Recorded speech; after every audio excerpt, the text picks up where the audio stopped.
Welcome to The Explainer. We're about to go deep inside one of the most recognizable firearms on the planet to really understand that mechanical ballet that happens in, well, the blink of an eye. So let's break down how a Glock actually works. Seriously, think about that for a second. There's this incredibly complex chain of events, firing, ejecting, reloading, and it all happens faster than you can even process it. We're gonna slow that right down and see exactly what's going on under the hood.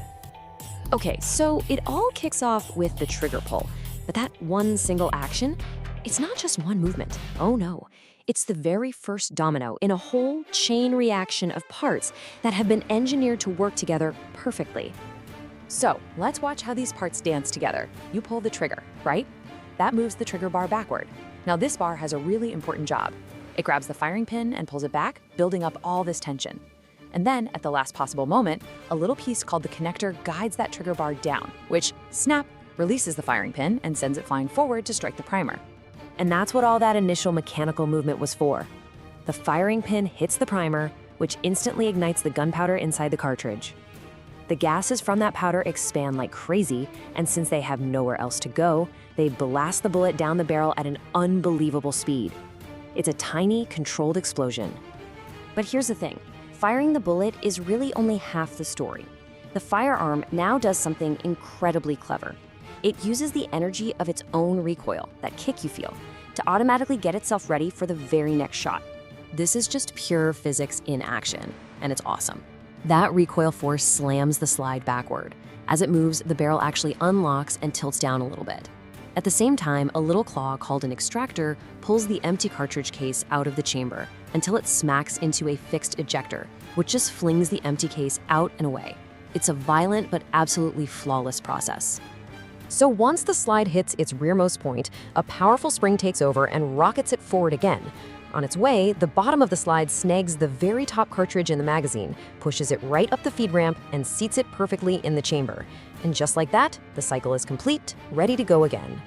This brings us to something really crucial, the trigger reset. While all that chaos with the slide was happening, the trigger bar popped back up into position to catch the firing pin again. This means you, the shooter, only have to let the trigger move forward just a tiny bit to be able to fire again. You'll hear this really distinct click. That's the gun literally telling you, hey, I'm ready. 3. It's a simple number, right? But it's absolutely the key to understanding how this whole incredibly fast mechanism is kept safe from going off by accident. You see, unlike a lot of firearms that have an external safety lever you have to flip on and off, a Glock uses this system of 3 separate internal safeties that just work in the background. They're always on, and they only get turned off during the very deliberate act of pulling the trigger.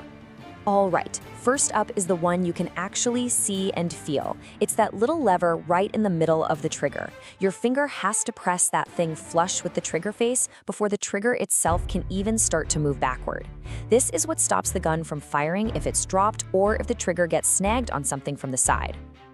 Now we go a little deeper inside the gun for the second safety. This is a small spring-loaded plunger, and its only job is to physically block the firing pin's path forward. The firing pin literally cannot move forward to hit a primer unless the trigger bar moves up and pushes this little safety plunger out of the way, which, you guessed it, only happens when you pull the trigger. And finally, we have the drop safety. The back of the trigger bar is designed to sit on a shelf, and by doing so, it directly holds the firing pin in place from the rear. The firing pin just can't slip forward. So for the gun to fire, all 3 of these safeties have to be defeated in sequence by that one single deliberate pull of the trigger. Okay, so we've got the firing cycle and the safeties down pat, but a firearm is way more than just those systems. Let's take a look at a couple of other key design features that really play a huge role in its overall performance and reliability. If you were to look down the barrel, you wouldn't see the kind of sharp grooves you might expect. Glocks use something called polygonal rifling, which looks more like rounded hills and valleys. As the bullet is forced through there, it's forced to spin. It's just like how a quarterback puts a spin on a football to throw a perfect spiral. That spin creates gyroscopic stability, and it's what makes the bullet fly so much straighter and more accurately. Of course, reliable feeding is absolutely critical. Inside the magazine, a spring is constantly pushing cartridges up.